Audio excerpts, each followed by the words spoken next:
आदिल के घर में नहीं है। तो तुलसी की पूजा सबको करनी चाहिए।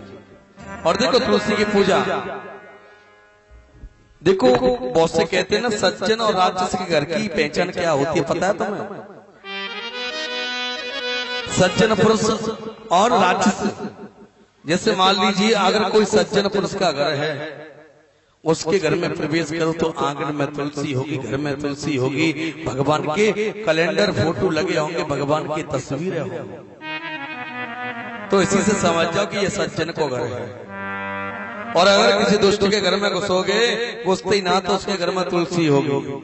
भगवान की फोटो की जगह पे बम्बई वाले एक्टरों के भगवान पे चिपके मिलेंगे घर पर। कभी अंडे के छिलके पड़े मिलेंगे, मांस के टुकड़े मिलेंगे, शराब की थैली घर में मिलेंगी। तो समझ लो ये राक्षस को। कितनों तुम घर में फिर पूजा पाठ करिए, वो कछु लगे बार होना है।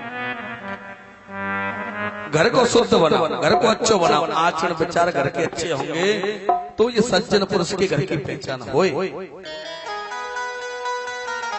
अब देखो मैया है, अब देखो तुम काजल तो आंखन में लगाए, अब काजल तो लगा लेता आंखन में, लेकिन आंखन में काजल लगाए को फायदा ना है अगर आंखन में शर्म नहीं है। तो ऐसी आंखों में काजल का होना बेकार है।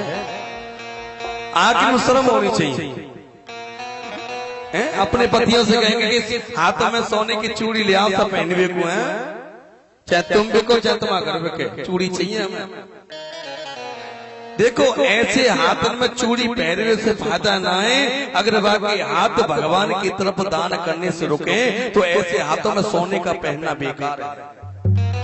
ये हाथों से दान करने के लिए हाथ आगे बढ़ने चाहिए, भगवान की पूजा के लिए हाथ आगे बढ़ने चाहिए। अगर तुम्हारे हाथ गंदे कर्म की तरफ बढ़ रहे हैं तो समझ लो ऐसे हाथ में सोने के कंगन पहनना बेकार है।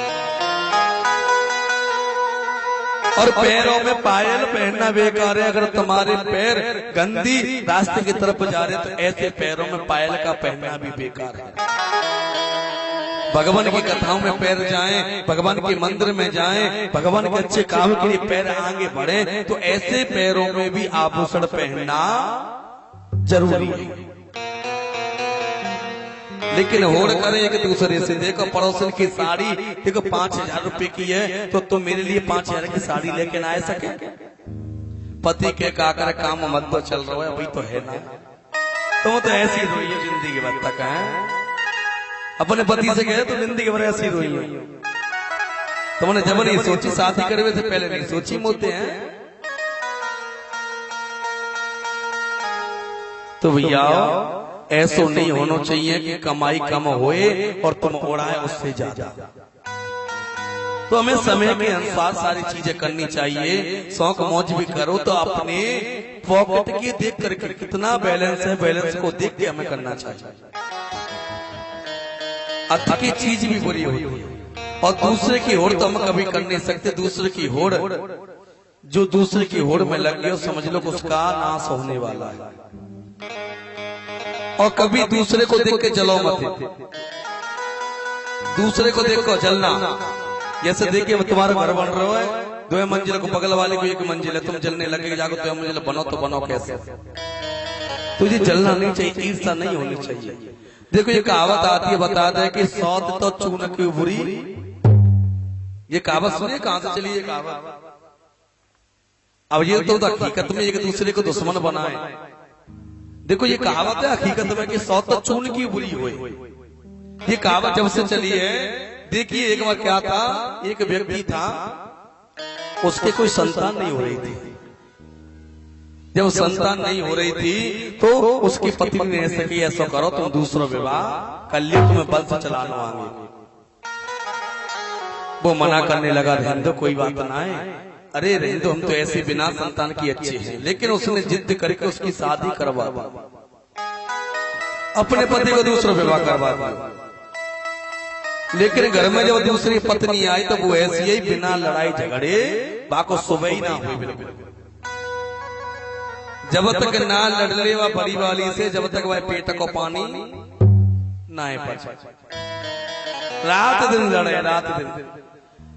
अब उसका पति कह रहे तुझसे पहले मना कर रहे हो कि शादी मत करवा, माने चलो कोई बात ना।